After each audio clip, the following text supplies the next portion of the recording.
오늘 하나님의 말씀은 마태복음 3장 1절에서 10절까지의 말씀입니다.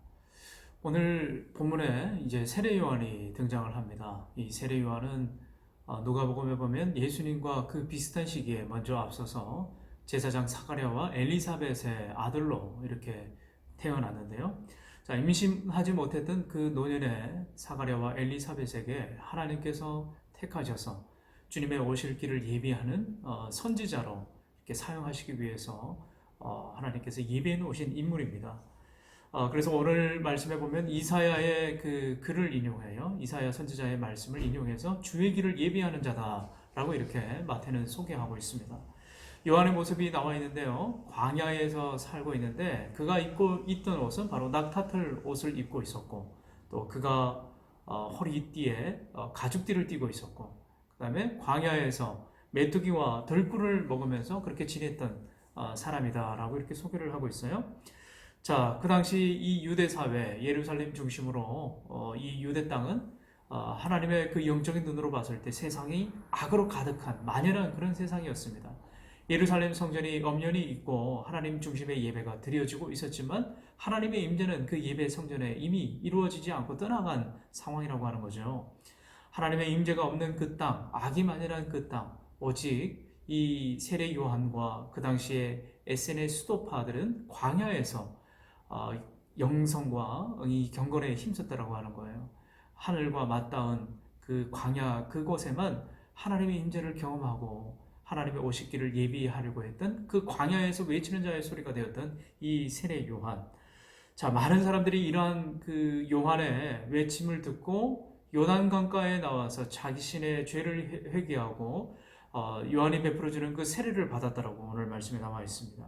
이 물로 세례를 받는다고 하는 것은 굉장한 의미가 있는데 깨끗해지는 정결의 의미를 가지고 있어요. 그래서 이 죄 용서함을 받는 요한의 세례를 받으러 나왔다라고 나와 있는 거죠. 그러나 우리가 잘 아는 대로 완전한 죄의 용서는 이 물 세례를 통해서 이루어지는 것이 아니라 예수 그리스도를 온전히 내 심령 가운데서 믿고 영접하고 성령과 그 불세례를 통해서 하나님 앞에서 거듭날 때 비로소 완전한 용서가 이루어지게 되는 거죠. 완전히 거듭나게 되는 것을 말합니다. 오늘 바리새인들과 사두개인들도 세례 요한이 어떠한 인물인가 보기 위해서 아마 예루살렘에서 아마 파견되어서 정탐하기 위해서 나왔던 모양이에요. 자, 이들이 나오는 것을 보고 세례 요한은 이렇게 이야기를 합니다. 독사의 자식들아, 누가 너희들어 다가올 임박한 그 진노를 피하라고 하더냐라고 하면서 꾸짖게 되는 것을 보게 돼요. 왜 이런 말을 했을까요? 8절에 보니까 그러므로 회개에 합당한 열매를 맺고 라고 이렇게 나와 있어요. 아주 중요한 오늘의 말씀 포인트라고 할 수 있습니다. 회개에 합당한 열매를 맺으라. 자, 이 말은 무슨 말이냐면 내면의 변화를 가져올 수 있는 즉각적인 삶의 변화, 행동을 나타내라 라고 하는 그런 의미를 가지고 있어요. 이러한 사두개인과 오늘 나와 있는 이 바리새인들, 이 사람들은 어떤 사람들이었습니까? 당시에 종교 지도자들, 정치 지도자들이었습니다. 그러나 이들은 혈통적으로 아브라함의 자손이라고 속으로 믿고 있었는지 모르지만 그들의 삶의 모습을 보면은 도저히 하나님을 기다리고 메시아를 대망하고 열망하고 참된 예수 그리스도가 이제 이 땅 가운데 오시고 출현하실 텐데 그들 가운데는 나는 하나님을 믿는 유대인들이야, 아브라함의 자손들이라고 하는 거짓된 그런 안도감, 거짓된 정체성이 그들 가운데 있었다라고 하는 거죠.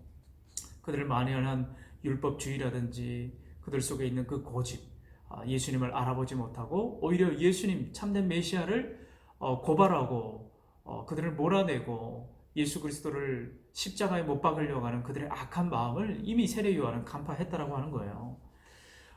마태복음을 시작하면서 우리가 족보 이야기로 시작이 되었습니다. 거기에 이방 여인이었던 룻과 라합이 나오죠. 이들은 아브라함의 자손이 아니었어요. 그런데도 마태가 이들을 소개하면서 그들의 계보 가운데 예수 그리스도를 그 정체성을 드러내고 있다고 하는 것은 아브라함의 자손이 중요한 것이 아니라 누가 예수님을 참된 그 메시아로 영접하는 사람인가? 그 사람이야말로 정말 아브라함의 후손이 되는 예수 그리스도를 믿게 되는 거듭나는 하나님의 참된 자녀가 된다는 것을 서두에 먼저 보여주고 있다고 하는 거죠. 예수님을 믿고 따르는 삶의 변화, 참된 회개의 변화를 촉구하고 있는 것을 보게 됩니다.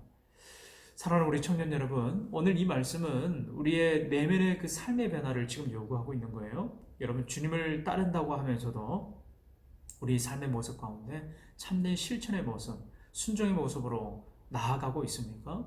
우리 자신의 그 내면을 오늘 점검하고 살펴보시길 바랍니다.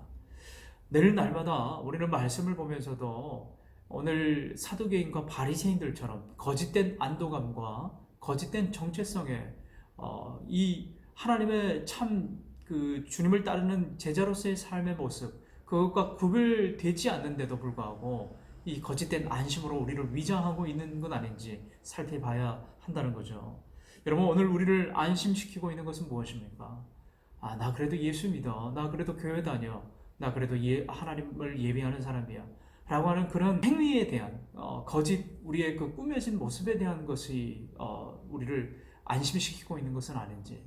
우리의 참된 내면은 예수 그리스도를 믿고 회개하고 날마다 우리의 내면 상태를 점검하고 내 삶 속에서 예수 믿는 그런 증거라든 삶의 어떤 행위의 그 결과, 열매가 나타나야 하는데 거기에 우리가 계속해서 신경 쓰고 말씀에 대한 순종으로 나타나야 되는데 그러지 못하고 있는 건 아닌지 살펴봐야 한다는 거죠.